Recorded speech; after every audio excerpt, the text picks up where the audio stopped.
بر سر شده خاک وطنم.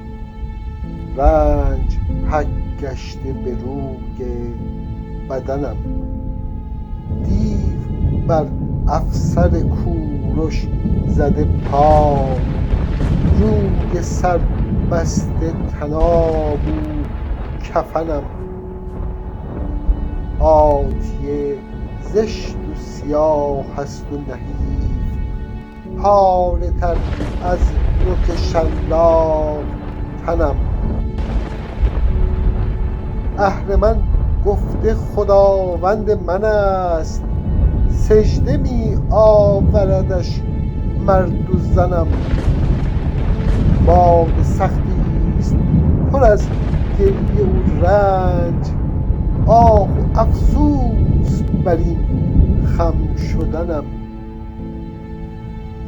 نتوانم که بر این مام مریض بوسه بر رخ زنم و دل بکنم. یاورم باش که همتای توام، مرگ می خندد و بشنو سخنم.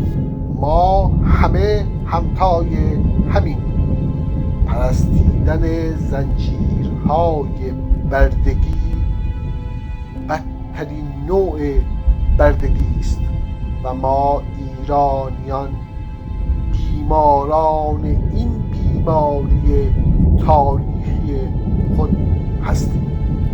ما همه همتای همین. تو از مهسا شدن ترسی نداری، هوا تاریک شد ماه زمینی، سرود مردمی پس ماندگاری، از این پس دختر ایران زمینی. ما همه همتای همین.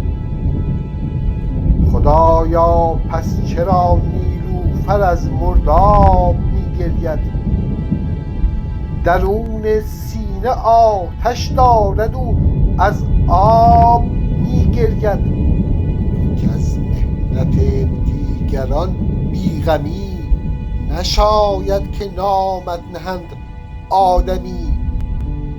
ما همه همتای همین. زنان و دختران ما خدایند، خدایان دختر ایران ستایند. زنان پستان خود را می بریدند که بر دشمن کمانگیری نمایند. به پا خیزند اگر شیطان گریزد، سیاهی از تن میهن زدایند.